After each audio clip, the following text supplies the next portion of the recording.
പോകുന്നേരെ ഓ 23 second താമസിച്ചു, എന്നോട് ക്ഷമിക്കണം. കൊഴപ്പായാവോ? പുറകീന്ന് വിളിച്ചു.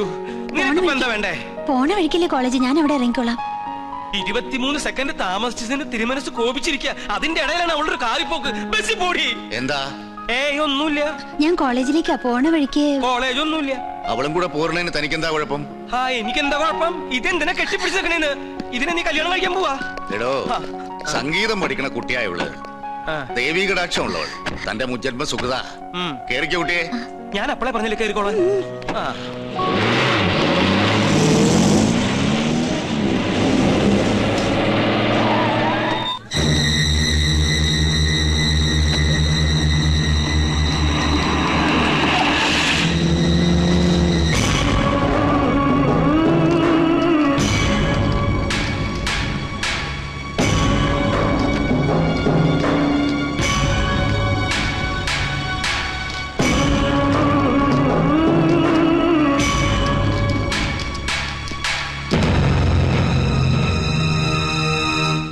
After carefully considering all the evidences presented, the appeal is dismissed, confirming the decree passed by the lower court. Hindu പിന്തുടർച്ചാവകാശ നിയമപ്രകാരം ഉദയപുരം കൊട്ടാരത്തിന്റെ out ഹൗസും അതിനോട് ചേർന്നുള്ള 5 ഏക്കർ പുരയിടവും മേൽപ്പടി കൊട്ടാരത്തിലെ നാരായണവർമ്മയുടെ മകളും ഇപ്പോൾ അറക്കൽ തറവാട്ടിൽ അബ്ദുൾ റഹ്മാന്റെ ഭാര്യയുമായ മാളവിക തമ്പുരാട്ടിക്ക് അനുവദിച്ച കീഴ്ക്കോടതി വിധി ഈ കോടതി ശരിവെക്കുന്നു.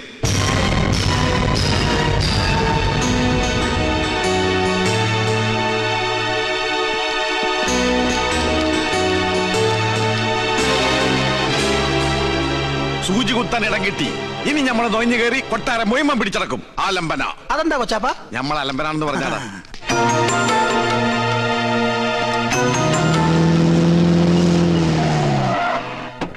പടച്ചോൻ നമ്മുടെ വശത്താണെന്ന് ഇപ്പൊ തെളിഞ്ഞില്ലേ? തമ്പുരാൻ ഉള്ളു തുറന്ന് വിളിച്ച മൂപ്പലാൻ വിളി കേൾക്കും. ഇനി ആ കൊട്ടാരത്തിലെ കിരീടം ചെങ്കോലും കൂടി കിട്ടിയ നമ്മുടെ പകരയുള്ളൂ. കാസിനെ റാംപ്രദനെ കണ്ട? ആരെ? നമ്മുടെ സുലൈമാൻകുട്ടി പഠിക്കുന്ന കോളേജിലെ ക്യാൻറ്റീൻ നടത്തുന്ന ദജ്ജാലിലെ അഗസ്റ്റിൻ. നമ്മൾ കണ്ടില്ല. ഓൻ കിരീടം ചെങ്കോലും പൊക്കിത്തരാന്ന് പറഞ്ഞ് 19,000 രൂപ അടിച്ചിട്ട് മാസം 5 ഓന് കൊട്ടാരത്തിലേതോ പൂശാരിയെ പരിചയമുണ്ടെന്ന്. അത് കിട്ടിയിട്ട് എന്തിനാ? തലയിൽ വെച്ച് നടക്കാനോ? ഗൾഫിലെ സുബൈറിന് വിറ്റ ലക്ഷങ്ങൾ ഉണ്ടാക്കാം. ഇതൊരു ബിസിനസ്സാ. ഈ കള്ളക്കളിയൊക്കെ നിർത്തിക്കോ. പോലീസ് അറിഞ്ഞാ പിടിച്ചാകും. അതൊക്കെ സർക്കാരിന്റെ മുതല. ബാപ്പ പോയ അരുന്തായി ജയിച്ചണോ മോനെ? കേസ് നമ്മൾ ജയിച്ചു. ആഫീസിൽ ഇരുന്നിട്ട് ഇരിക്കപ്പുറത്തില്ലാണ്ടായി. കൊച്ചപ്പ നിങ്ങൾ ചന്തലോട്ട് ചെല്ലി 4-5 കോഴി എന്ന് ഇറക്കണം. കോഴി എന്താണ്? നമുക്ക് മുട്ടനാരെ പഠിക്കാം. ഇന്ന് കേസ് ജയിച്ച ദിവസമല്ലേ? അതെ. ഇന്ന് ആട്ടർച്ചി ബിരിയാണി കച്ചമ്പറും പപ്പടവും. വല്ലാത്ത പഹയന്മാരെ തൊള്ളത്തോറൊരുത്തർ കൊയ്യ ഒരുത്തർ മുട്ടനാണ്. കൊച്ചാപ്പ ഈ കൊച്ചാപ്പക്ക് പിള്ളേരുടെ സ്വഭാവോ? ചില തെണ്ടി പിള്ളേരുടാ. നബീസു, കേസ് നമ്മൾ ജയിച്ച്. നീ പഞ്ചായത്ത് കളിക്ക് കുറച്ച് സർവത്തിട്. ആ നബീസ, മാളവിക എവിടെ? എടീ, എല്ലാവരുടെയും സന്തോഷം കണ്ടില്ലേ? കേസ് നമ്മൾ ജയിച്ചു. എന്റെ അച്ഛൻ തോറ്റു അല്ലേ?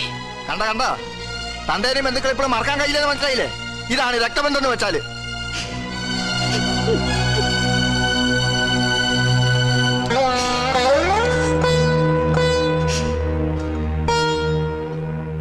ഇത്രയും കാലം നിന്റെ മനസ്സിൽ ഞാൻ തോക്കണമെന്നായിരുന്നു പ്രാർത്ഥന.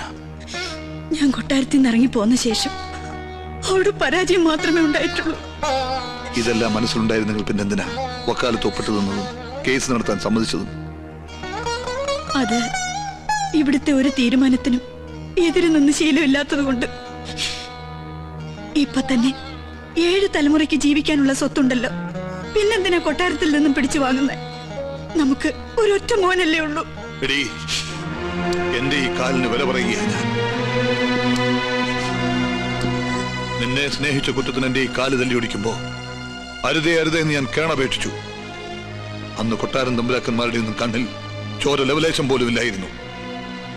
ആ കൊട്ടാരത്തിന്റെ അടിത്തറ കൂടി ഈ മുറ്റത്തെത്തിയാൽ അന്ന് ഈ കണക്ക് ഞാൻ തീർക്കും. അതുവരെ അവസാനിക്കില്ലൊന്നും. നിന്റെ കൈയും പിടിച്ച് അന്ന് ഞാൻ ഈ മുറ്റത്ത് വന്ന് കയറുമ്പോ സമുദായ പ്രമാണിമാർ പറഞ്ഞു നിന്നെ ഇസ്ലാമാക്കണമെന്ന്. ഞാൻ നിന്നെ നിർബന്ധിച്ചോ? എന്നെങ്കിലും നീ അമ്പലത്തിൽ പോണത് ഞാൻ തടഞ്ഞിട്ടുണ്ടോ? തിരുവാതിരയും വിഷുവും ദീപാവലിയും നമ്മൾ ഒന്നിച്ചല്ലേ ആഘോഷിക്കാറ്? ഞാനൊന്നും മറന്നിട്ടില്ല. ഒന്നും മറക്കാതിരിക്കാനാ പറയുന്നത്. കോടതി വിധി പ്രകാരം കിട്ടിയ സ്വത്ത് എനിക്കും എന്റെ മകനും അനുഭവിക്കാനല്ല, അപമാനിക്കാനാ. കൊട്ടാരക്കെട്ടിലെ തമ്പുരാക്കന്മാരെ അപമാനിക്കാൻ മാത്രം എനിക്ക് നിന്നോട് പറയാൻ ഒന്നേ ഉള്ളൂ. തടയരുത്. ഇതിലിപ്പോ അത്ര ദുഃഖിക്കാനൊന്നുമില്ല. ഹൈക്കോടതിയുടെ മുകളിൽ വലിയൊരു കോടതി അങ്ങ് ഡൽഹിയിലുണ്ടല്ലോ. ഇനി നമ്മുടെ അടുത്ത നീക്കം അങ്ങടായിക്കോട്ടെ. എന്തേ? വേണ്ട, കേസും കോടതിയും ഈ വിധിയോടെ അവസാനിച്ചു. ഇനി ഏത് കൊടികെട്ടിയ വക്കീല് വന്ന് സുപ്രീം കോടതിയിൽ വാദിച്ചാലും ജഡ്ജ്മെന്റ് ഇത് തന്നെ ആയിക്കൂടുന്നുണ്ടോ? വയ്യ. ഭഗവാന്റെ വിധി നിശ്ചയം മാറ്റിവെക്കാനാവില്ലല്ലോ. മക്കൾക്ക് അവകാശപ്പെട്ടത് അവർക്ക് കൊടുക്കണം. അവിടെ മാനുഷിക വൈരത്തിന് പ്രസക്തിയില്ല. സ്വത്ത് നഷ്ടപ്പെടുന്നതിലുള്ള ദുഃഖമല്ല, തലമുറകളായുള്ള ഈ കൊട്ടാരവും സ്ഥലവും കീറി മുറിക്കുന്നത് കാണേണ്ടി വരുമല്ലോ ഓർത്തിട്ടാ. അന്നേ അവന്റെ തലയറക്കേണ്ടതായിരുന്നു. അന്നും അച്ഛനായിരുന്നു എതിർപ്പ്. അന്ന് തലയറുത്തിട്ടാൽ നഷ്ടപ്പെട്ട മാനം തിരിച്ചു കിട്ടുമായിരുന്നോ? ഒരു വിധവയെ കൂടെ ചീത്തപ്പേരിനോടൊപ്പം പോറ്റേണ്ടി വന്നേനെ. വിധിപ്രകാരം നടപ്പിലാക്കിയാൽ ഔട്ട് ഹൗസും അതിന്റെ ചുറ്റുവട്ടവും അവരുടേതാവും. അവിടെ മുസ്ലിങ്ങൾ വന്ന് താമസം തുടങ്ങും. പിന്നെ ഇറച്ചിയായി മീനായി. ഇപ്പൊ തീതിന്ന് ഞാനാ എന്റെ മോളെ കുറിച്ച് ഓർത്തിട്ട്. ഞങ്ങൾക്കാർക്കും ഗോപികമ്മയുടെ കാര്യം ഓർത്തിട്ട് വിഷമമില്ലെന്നാണോ? എത്ര ആലോചനകൾ മുടങ്ങി. ഇനി ഈ പൂമുഖത്തേക്ക് കൊള്ളാവുന്ന ഒരു രാജകുടുംബത്തിൽ നിന്നും ആലോചനകൾ വരില്ല എന്ന് ഉറപ്പുമായി. ഓ, എല്ലാം അറിഞ്ഞിട്ട് തന്നെയല്ലേ വലിയ കോയിക്കിൽ നിന്നും ആലോചന വന്നത്. അത് കോടതി വിധിക്ക് മുമ്പ്. കോടതി വിധി മുൻകൂട്ടി കണ്ട് കല്യാണം മുടങ്ങാതിരിക്കാൻ ഞാനൊരു അതിബുദ്ധി കാണിച്ചിട്ടുണ്ട്. കാര്യങ്ങൾ പറഞ്ഞ് മനസ്സിലാക്കി അവരെ ഇങ്ങോട്ട് കൂട്ടിക്കൊണ്ടുവരാൻ ഞാൻ നമ്മുടെ പരശുമൂരി അങ്ങോട്ട് അയച്ചിട്ടുണ്ട്. നന്നായി. ഇതെങ്കിലും മുടങ്ങാതിരുന്നാ മതിയായിരുന്നു. വിഘ്നേശ്വര, വിഘ്നേശ്വര, തടസ്സങ്ങളൊക്കെ നീക്കി തരണേ. തമ്പുരാട്ടി കുഞ്ഞിന്റെ കല്യാണാലോചന എത്തമണയും മുടക്കി. മഹാപാപം. ആ ചെയ്ത പാപത്തിന് പരിഹാരമായി കൊട്ടാരൻ ദേവിക്ക് 5 വെടിവഴിപാടും കഴിച്ചിട്ട് നോ വന്നിരിക്കണത്. എന്നാലും നിങ്ങൾ എന്തിനാ കല്യാണം മുടക്കിയത്? കൊട്ടാരം വക ക്ഷേത്രത്തിൽ പൂജാരി എന്ന പോസ്റ്റുമായി ദേവി പൂജ ചെയ്യാൻ തുടങ്ങിയിട്ട് വർഷം 16 കഴിഞ്ഞിരിക്കണു. ഒരു തികഞ്ഞ ദരിദ്രവാസിയായ നമ്മെ ഇപ്പൊ ദേവി ഒന്ന് കടാക്ഷിച്ചു. അതും നല്ല ബുദ്ധി തന്ന. എന്തു ബുദ്ധി? കേട്ടോളൂ, ഈ കല്യാണം കൂടി മുടങ്ങിയ വാർത്ത കൊട്ടാരത്തിൽ അറിയുമ്പോ അവരാകെ ഒന്ന് പതറും. മനസ്സ് പതറുമ്പോ കവടി നിരത്തും. കവടി നിരത്തിയാൽ ഫലം ശത്രുദോഷം. പരിഹാരം പൂജ. കൊട്ടാരം പൂജാരിയെ നോമതി യാഗമാക്കി മാറ്റും. ഒരു സ്വയംവര യാഗം. അതിലാണ് നമ്മുടെ രാജയോഗം. നോം ലക്ഷങ്ങൾ അടിച്ചു മാറ്റും. ഈ 5 ഏക്കറും വീടുന്നോ സ്വന്തമാക്കും. ഇവിടെ പിന്നെ നോം രാജ്ഞിയാക്കും. അതുവരെ നിങ്ങളെ ജീവനോടെ വെച്ചേക്കോ ഈശ്വര. എന്താ ഈശ്വരൻ നമ്മെ കൊല്ലൂന്ന് നിന്നോട് പറഞ്ഞുവോ? ഈശ്വരനല്ല കൊല്ലാൻ പോണത്. നിങ്ങൾ കൊട്ടാരത്തിൽ നിന്ന് കട്ടുകൊടുക്കാന്ന് പറഞ്ഞ കിരീടവും ചെങ്കോലും ചോദിച്ച് ആ അഗസ്റ്റ് വീണ്ടും വന്നിരുന്നു. എന്നിട്ട് അവൻ എങ്ങോട്ട് പോയി? കൊട്ടാരത്തിലേക്ക്. കൊട്ടാരത്തിലേക്കോ? എന്റെ ദേവി! അഗസ്ത്യ! വീട്ടിൽ വന്നിരുന്നോ? പിടിച്ചു നിർത്ത്. നോക്കട്ടെ, ഇത് കുഴിയാണല്ലോ.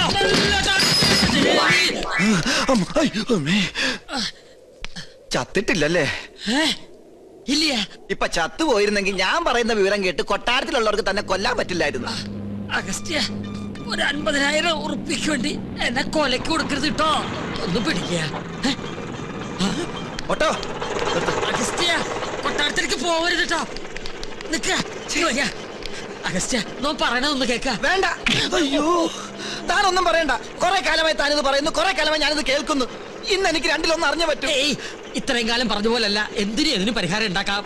ഉറപ്പാണോ? ഉറപ്പാ. എന്നാ പോ. ഇവിടെ തന്നോടല്ല, നമ്മുടെ വണ്ടി പോകാനാ പറഞ്ഞത്. ഒന്നുകിൽ താൻ കൊട്ടാരത്തിൽ നിന്ന് മോട്ടിച്ചു തരാൻ തന്നെ കിരീടവും ചെങ്കോലും, അല്ലെങ്കിൽ താൻ അതിനായി എന്റെ കയ്യിൽ നിന്ന് വാങ്ങിച്ച 50,000 രൂപ എനിക്ക് ഇപ്പൊ കിട്ടണം. സാവകാശം വേണം. 10 ദിവസത്തെ സമയം തരണം. ദൈവത്തോർത്ത് സമ്മതിക്ക. ദൈവത്തെ ഓർത്ത് 10 ദിവസത്തിനുള്ളിൽ കിരീടവും ചെങ്കോലും ഹാജിമാരുടെ കയ്യിൽ ഏൽപ്പിച്ചില്ലെങ്കിൽ പിന്നെ എനിക്ക് കോളേജിൽ ക്യാൻറ്റീൻ നടത്താൻ പറ്റില്ല. എനിക്ക് വീടും പറമ്പും മേടിക്കാനും പറ്റില്ല. തരാ ഉറപ്പ. സമാധാനമായിട്ടിരിക്കുക.